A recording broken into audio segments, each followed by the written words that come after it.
आप सभी भाई बहनों का आध्यात्मिक ज्ञानात्मक चैनल की ब्रह्म मुहूर्त उपदेश कक्षा में एक बार फिर स्वागत है।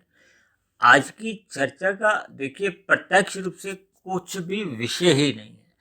हो सकता है आपको ऐसे शब्द सुनने में कुछ अचंभा सा हो रहा हो, क्योंकि आज हमने जो देखिए वीडियो का जो एक चित्र बनाया है, उसमें देखिए अपने आप में ही एक ज्ञान संदेश छिपा हुआ है। रंगों से भी उसका जो एक डिजाइन कुछ ऐसा बनाया गया है, और उसमें कुछ आकृति पे ही यदि हम बार बार चिंतन करते हैं तो हमें इस माया का कहो, प्रकृति के गुणों का कहो, या परमात्मा की एक रचना का कहो, यानी विभिन्न स्थितियों से हमें कुछ विशेष ज्ञान होने की एक उम्मीद बनती है। क्योंकि अक्सर देखिए हम तो प्रतिदिन ही एक वीडियो सुबह शाम प्रसारित करते हैं, और उन सभी वीडियो में ही देखिए हम तीन तत्वों की चर्चाएं करते हैं। भगवान, आत्मा, ये तो दोनों देखिए चेतन तत्व हैं। भगवान परम चेतन सत्ता है, आनंद स्वरूप सत्ता है, सच्चिदानंद है। आनंद स्वरूप सत्ता भगवान को ही कहा जाता है। कहीं कहीं देखिए शास्त्रों में एक आत्मा को भी आनंद स्वरूप माना गया है, लेकिन वो देखिए उस परिवेश में कहीं कहीं कुछ ऐसे शब्द इस्तेमाल में होते हैं, जबकि तकनीकी रूप से देखिए आत्मा केवल और केवल ज्ञान स्वरूप है, सत्य और चित है। और ये जो माया है, जिसकी देखिए आज हमने ये जो प्रकृति के जो तीन गुणों का जो एक चित्र सा बनाया है, ये एक जड़ की स्थिति में है। जैसे आपके हमारे घरों में देखिए विभिन्न प्रकार के एक यंत्र होते हैं। देखिए आज की वीडियो का जो मेरा प्रत्यक्ष रूप से कुछ भी एक लक्ष्य नहीं, केवल लक्ष्य इतना ही है, जैसा कि गीता के 13वें और 14वें अध्याय में गुणों की व्याख्या की गई है, तो उसी हिसाब से देखिए मैं उस व्याख्या को ही इन तीन गुणों से कहो, या प्रकृति में भी देखिए जो मैंने एक शब्द लिखा है ना, प्रकृति, वो प्रा का पहला जो अक्षर है वो देखिए ज्ञान को, जैसे कहते हैं ना प्रकाश, प्रकाश को हम देखिए ज्ञान से जोड़ते हैं। अब सूर्य जब निकल आता है, सूर्य का प्रकाश होता है, तभी तो आपको हमें देखिए रखी हुई वस्तुएं नजर आती हैं। अन्यथा शाम को जैसे ही सूर्य अस्त होता है, तो हमारी आपकी क्या स्थिति होती है कि हम यदि अपना कोई वाहन चला रहे हैं तो वाहन की हम अपनी बत्ती ऑन कर देते हैं। सरकार द्वारा भी, राज्यों द्वारा भी सड़कों पे विभिन्न प्रकार की देखिए लाइटें ऑन हो जाती हैं, जल जाती हैं। और इसी तरह जब हम घर में प्रवेश करते हैं तो सर्वप्रथम क्या करते हैं, अपने अपने बल्ब ट्यूब की रोशनी ऑन करते हैं। जब देखिए बिजली नहीं थी तो लोग दिया जला देते थे, मोमबत्ती जला देते थे, किसी भी तरह देखिए प्रकाश करते थे। प्रकाश का अभिप्राय देखिए प्रकाश यानी कि एक रोशनी से भी लिया जाता है और ज्ञान से भी लिया जाता है। हम सभी भाई बहन देखिए यदि अपने मिले हुए जीवन में ज्ञान में स्थिति में नहीं रहते, देखिए हमारे तो चैनल का नाम ही क्या है, आध्यात्मिक ज्ञानात्मक चैनल। ज्ञान शब्द को हमने विशेष रूप से महत्व दिया, क्योंकि देखिए ज्ञान भौतिक भी होता है, आध्यात्मिक भी होता है। क्योंकि हमारे जो विषय होते हैं प्रतिदिन की जो वीडियो के, जो कि अब लगभग 1180 के आसपास हो चुके हैं, ये परमात्मा की देखिए मेरे ऊपर एक विशेष कृपा है। ये विशेष कृपाएं होने के कारण ही देखिए परमात्मा मुझे विभिन्न प्रकार से देखिए, चाहे रंगों द्वारा, डिजाइनों द्वारा, कुछ ऐसे ऐसे चिन्हों का कुछ आकृतियां मेरे मन में कुछ ऐसे विचार ले आते हैं, जिनको मैं देखिए एक डिजाइन के रूप में अपने डिजाइनर को कुछ समझा पाता हूँ। फिर वो जितना समझ पाता है तो फिर जैसे जैसे वो डिजाइन बनता है, ताकि हम सभी भाई बहनों के जीवन में देखिए ज्ञान सर्वोपरि स्थिति में रहे। वैसे तो देखिए आत्मा अपने आप में ही ज्ञान स्वरूप है। हम और आप देखिए प्रतिदिन चाहे शास्त्रों का अध्ययन करें, चाहे परमात्मा का ध्यान लगाएं, या आप ये जो प्रतिदिन जो वीडियो भी सुनते हो, हम कोई एक नया ज्ञान नहीं देते, क्योंकि आत्मा के पास पहले से ही ज्ञान है। ये केवल ज्ञान हम इसलिए लेते हैं ताकि आपके हमारे ऊपर जो माया के विषय भोगों के भोगने के कारण जो अज्ञानता आ चुकी है, उस अज्ञानता को हमने समाप्त करना है। यानी कि आपको हमें अपने मूल स्वरूप में वापस लौटना है। जब आत्मा अपने मूल स्वरूप में लौट आती है तो फिर आत्मा का और परमात्मा का तो देखिए पहले ही सजातीय संबंध है, दोनों एक ही जाति के हैं, एक ही बरादरी के हैं। जैसे हम कहते हैं ना, आपका हमारा स्थूल शरीर माया का बना हुआ है। माया का अभिप्राय देखिए, स्थूल शरीर पृथ्वी जल अग्नि वायु आकाश का बना है। और ये जो पांच भोग विषय हैं, गंध रस रूप स्पर्श और शब्द, ये भी एक सूक्ष्म भूत कहलाते हैं। इन्हीं के कारण ही देखिए स्थूल भूतों का या आपके हमारे शरीरों का निर्माण होता है। इसका अभिप्राय क्या है कि आपका हमारा स्थूल शरीर सहज ही विषय भोगों की ओर आकर्षित होता आया है और होता रहेगा। लेकिन आपको हमें, क्योंकि हम ज्ञान स्वरूप सत्ता है और ये माया देखिए द्वैत है, यहाँ के जितने भी सुख हैं वो अल्पकालिक सुख देते हैं। ये गुणों का अपना एक स्वभाव है, क्योंकि माया अपने आप में देखिए जड़ है। इन जड़ में क्रिया ठीक वैसे ही लाई जाती है ना, जैसे हम बच्चों को देखिए, छोटे छोटे बच्चे होते हैं, उनको हम कोई खिलौना देते हैं तो उसमें जैसे ही हम चाबी भर देते हैं, अब जितनी देर की वो चाबी भरी जाती है, वो कभी 15 सेकंड काम करती है, कोई आधा मिनट या 1 मिनट, जैसे जैसे देखिए ये एक समझने के लिए ये बातें। उसी तरह परमात्मा की ब्रह्म शक्ति द्वारा इस माया के गुणों में देखिए ये चाबी भर दी जाती है। चाबी भरने का अभिप्राय है कि इन गुणों की जो एक विस्तार है, जो 23 तत्वों में, क्योंकि भौतिक ब्रह्मांड को तो देखिए 24 तत्वों का बताया गया, वो 24 तत्वों में 23 तत्वों का तो इसका एक परिवार कहो, विस्तार कहो, कुछ भी शब्दों से आप समझ सकते हो। अक्सर इन सभी बातों को देखिए हम चर्चा करते आए हैं, और भविष्य में भी देखिए अलग अलग, जैसे जैसे आपके हमारे एक वीडियो के नाम होते हैं, उन वीडियो के नाम के आधार पर ही फिर हम अपनी चर्चाओं को एक दिशा देते हैं। वैसे वैसे ही परमात्मा हमें कुछ प्रेरणा देते हैं, तो हम अपनी वीडियो को आगे एक गति देते हैं। जैसे आज हमने देखिए ये जो 3 तीर दिखाए हैं, अब देखिए इसका कोई और शोर नहीं है, आप कहीं से भी शुरुआत कर सकते हो, कहीं पे भी कोई अंत नहीं है, कोई इसकी शुरुआत नहीं है। यानी कि इस माया को नित्य तत्व कहा जाता है, प्रकृति के 3 गुणों को नित्य सत्ता कहा जाता है। जैसे सच्चिदानंद परमात्मा के लिए कहा जाता है सत्य चित आनंद, और आत्मा के लिए क्या कहा जाता है, सत्य और चित, आनंद नहीं कहा जाता। अगर आनंद ही हमारे आत्मा के भीतर होता तो फिर हम परमात्मा की सुमुखता की फिर हमें अपनी कोई जरूरत ही नहीं होती। फिर परमात्मा तो देखिए अपने आप में एक अलग स्थिति में ही रहते। ये सभी बातें हमें देखिए ज्ञान पूर्वक समझना हो। देखिए इन शब्दों से कोई परमात्मा की किसी भी प्रकार की कोई निंदा नहीं है, कोई परमात्मा को घटाकर नहीं समझाए। ये तो मैं आपको तकनीकी शब्दों के आधार पर कुछ समझा रहा हूँ कि हमें परमात्मा के सम्मुख होना ही होगा, इस जन्म में हो चाहे अगले मनुष्य योनि के जन्म में हो चाहे उससे अगले मनुष्य योनि में, क्योंकि आत्मा का ये स्वभाव है। जब जब आपके हमारी अज्ञानता आ जाती है तो फिर भी आपके हमारी आत्मा का स्वभाव नहीं बदलता, तब भी उसमें देखिए आनंद पाने की एक प्रवृत्ति बनी रहती है। देखिए जब हम प्रकृति के रसगुल्ला खाते हैं, जब 5 प्रकार के विभिन्न भोगों में रस बुद्धि बनाते हैं, उसका अभिप्राय क्या है कि हम भी आनंद ही चाहते हैं। आनंद देखिए हम भौतिक प्रकृति में ढूंढते हैं, क्योंकि आपके हमारे भीतर अज्ञानता आ चुकी होती है।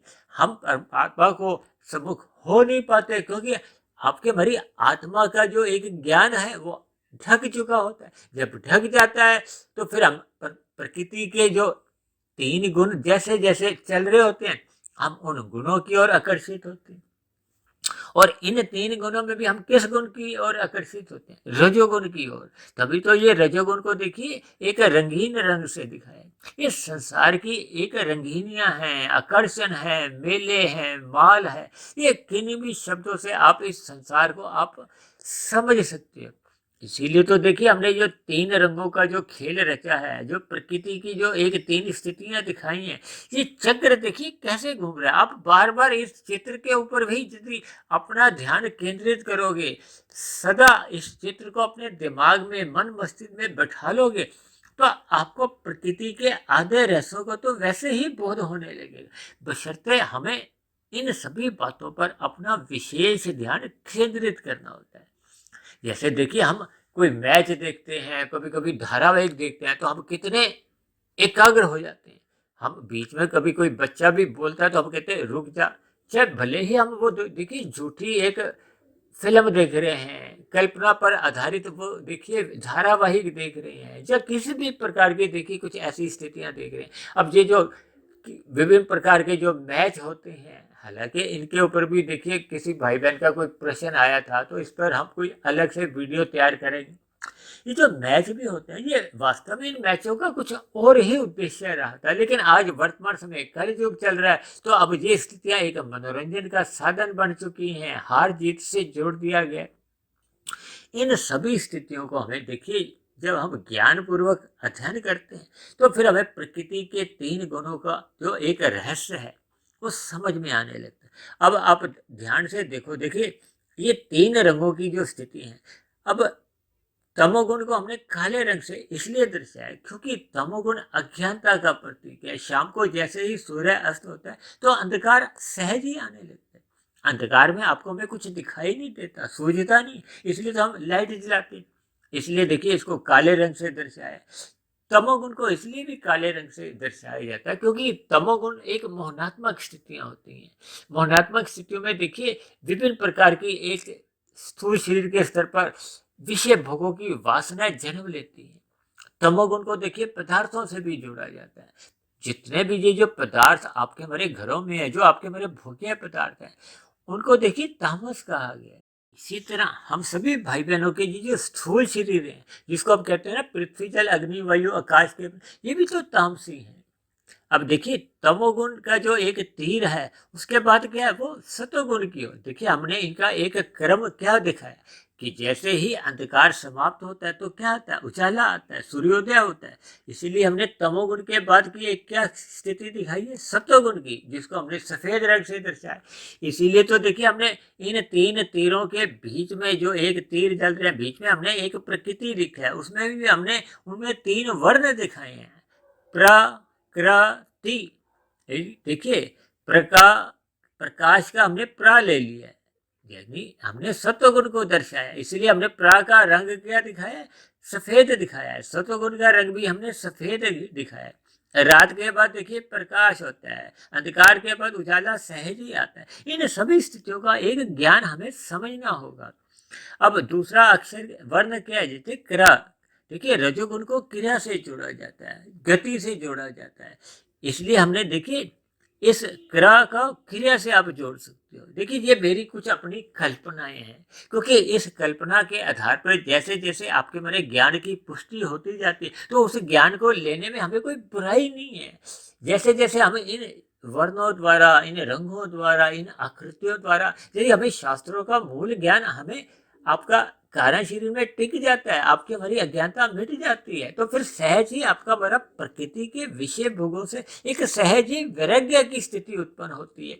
हम सहज ही फिर परमात्मा की ओर सम्मुख होते हैं। पर सम्मुख होने का अभिप्राय क्या है कि परमात्मा से हमारी एक यथार्थ स्थिति उत्पन्न होती है, परमात्मा से आपकी हमारी प्रीति उत्पन्न होती है। परमात्मा की सम्मुखता को, प्रीति को, प्रेम को, वो स्थिति विशेष में आपको हमें आनंद की झलकें मिलती है। जैसे आप सूर्य के प्रकाश के सामने आते हैं, तो सूर्य के प्रकाश की किरणों द्वारा आपके हमारे स्थूल शरीर को वो एक स्पर्श मिलता है ना, सूर्य के प्रकाश का। जैसे हम सर्दियों के दिन आ गए हैं, तो सूर्य के प्रकाश को जब हम किरणों द्वारा सेकते हैं तो हमें अच्छा लगता है। इसी तरह आपके हमारे मन बुद्धि में जब परमात्मा की, ज्ञान की कहो, आनंद की किरणें आने लगती है, तो हमें बहुत ही एक गहन तल पर एक सुकून मिलता है, शांति मिलती है, आनंद की स्थिति बनती है, और कहीं भी किसी भी स्थिति में कोई भय की स्थिति नहीं होती। देखिए परमात्मा एक भय रहित स्थिति है, आनंद युक्त है। आनंद का मतलब ही ये होता है कि जहाँ लेश मात्र भी दुख की स्थिति का बोध नहीं है। बोध क्या अभिप्राय क्या है कि यहाँ आनंद की स्थिति में कहीं भी दुख लेश मात्र होता ही नहीं है। उसी स्थिति का नाम ही देखिए आनंद कहा जाता है।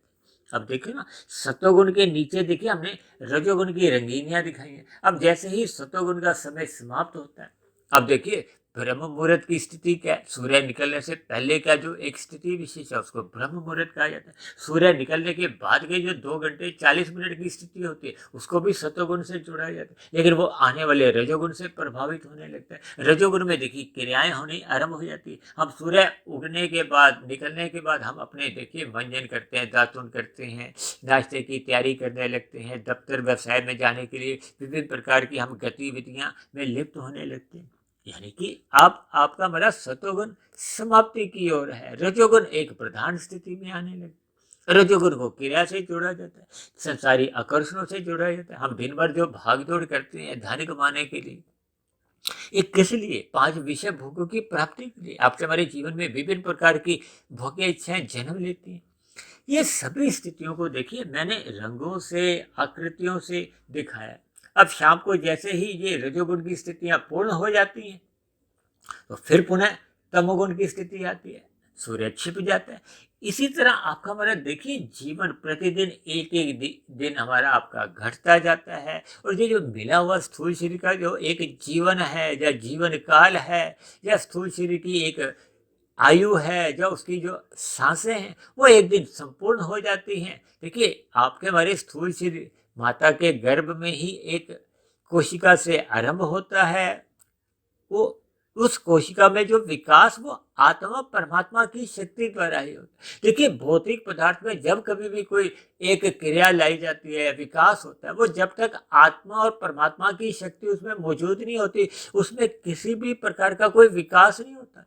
अब जब आपकी हमारी मृत्यु होती है तो स्थूल शरीर से आत्मा परमात्मा निकल जाते हैं, तभी तो वो स्थूल शरीर एक अर्थी के समान, शव के समान माना जाता है।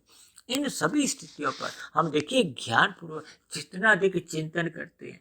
अब देखो हमने तीनों तीरों को देखिए आकार रूप में समान रूप में दिखाया है। इसका अभिप्राय क्या है? शास्त्रों में कहा गया कि जब प्रकृति के तीनों गुणों की सम अवस्था होती है उसी को प्रकृति कहा जाता है। जब एक गुण विशेष की एक विषमता लाई जाती है परमात्मा की ब्रह्म शक्ति द्वारा, तो उसको तो वास्तव में देखिए विकृति कहा जाता है। एक साधारण मनुष्य तो पृथ्वी, जल, अग्नि, वायु, आकाश को ही मात्र प्रकृति मानता है, जबकि ये 24 तत्वों की है।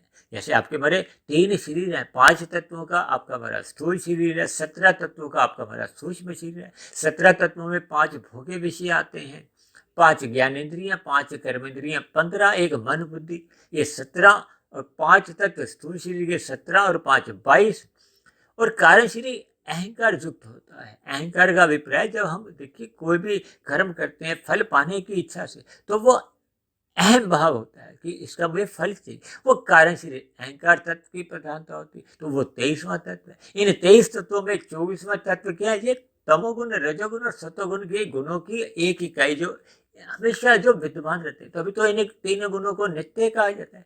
इनका एक प्रभाव रूप में जैसे आत्मा है, परमात्मा है, ये 3 तत्व इसलिए तो देखिए नित्य कहे गए। आत्मा को सत्यचित कहा जाता है, जबकि इन जड़ पदार्थों के गुणों को केवल सत्य कहा जाता है। इसमें देखिए एक ज्ञान भी नहीं है, इसलिए ये जड़ माने जाते हैं। और आनंद तो देखिए जब चित्त में ही नहीं है, इसलिए तो हम सभी आत्माएं परमात्मा की ओर सम्मुख होना चाहती हैं। हमें आत्मा का ये स्वभाव है, क्योंकि जो चीज आत्मा के पास है ही नहीं, आत्मा के पास आनंद की स्थिति है ही नहीं, इसलिए अब परमात्मा के सम्मुख होते हैं। तो इन सभी स्थितियों को देखिए मैंने परमात्मा की प्रेरणा से आज ब्रह्म मुहूर्त की जो एक ज्ञान कक्षा में इन सभी बातों पर जैसे जैसे परमात्मा ने मुझे कुछ प्रेरणा दी, मैंने समझाने का एक प्रयास किया। देखिए मेरे समझाने में भी कुछ ना कुछ कमियां रह जाती हैं, क्योंकि मैं भी आप जैसे भाई जैसे एक सामान्य मनुष्य हूँ। मैं भी मायाबद्ध हूँ, प्रकृति के 3 गुणों से बंधा हुआ हूँ। ये अलग बात है कि देखिए ब्रह्म मुहूर्त की स्थिति में परमात्मा की सभी पे ही विशेष कृपाएं होती हैं, और मेरे ऊपर भी और मेरे आध्यात्मिक ज्ञानात्मक चैनल पर भी एक विशेष कृपाएं बनी रहती है। इसलिए मैं देखिए प्रतिदिन परमात्मा के आशीर्वाद से आप सभी भाई बहनों की उमंग, उल्लास और सहयोग को ध्यान में रखते हुए ये प्रतिदिन सुबह शाम हम वीडियो बनाने की एक स्थिति विशेष में आ पाते हैं। तो ऐसी ही शुभ स्थितियां आप सभी भाई बहनों के जीवन में भी बने, यानी कि हम अपने मिले हुए जीवन का सदुपयोग करते हुए अपना सत्वगुण बढ़ाएं, शुद्ध कमाई करें, ब्रह्म मुहूर्त में उठने का अपना स्वभाव बनाएं, संस्कार जगाएं, ताकि हम सभी भाई बहनों की आध्यात्मिक उन्नति आरंभ हो, साधना आरंभ हो और प्रकृति के ये जो 5 भोग्य विषय हैं, ये आपका मेरा एक रजोगुण एक मर्यादा में रहे। मर्यादा में रहने का अभिप्राय है क्या कि आपके हमारे जीवन में स्थूल शरीर की आवश्यकताओं की पूर्ति होती रहे और मिले हुए जीवन का सांसों का हम सदुपयोग करते हुए जितनी अधिक आध्यात्मिक उन्नति कर सकते हैं हमें कर लेनी चाहिए। तो ऐसी सभी आध्यात्मिक उन्नति की शुभ स्थितियां हम सभी भाई बहनों के जीवन में भी बने। इन्हीं शुभकामनाओं के साथ आज की चर्चा विशेष को अब हम यहीं विश्राम देते हैं। शाम को फिर मिलते हैं संध्या बेला 11 कक्षा में। तब तक आप अपने आध्यात्मिक मित्र सुधीर भाटिया फकीर को इजाजत दें। आप सभी भाई बहनों की भी सात्विक दिनचर्या बनी रहे, यानी निरंतर हम सभी भाई बहनों की मन स्थिति ज्ञानमय बनी रहे, ताकि हम सभी बुराइयों से निरंतर बचे रहें। वीडियो को ध्यानपूर्वक सुनने के लिए आप सभी भाई बहनों का बहुत बहुत धन्यवाद।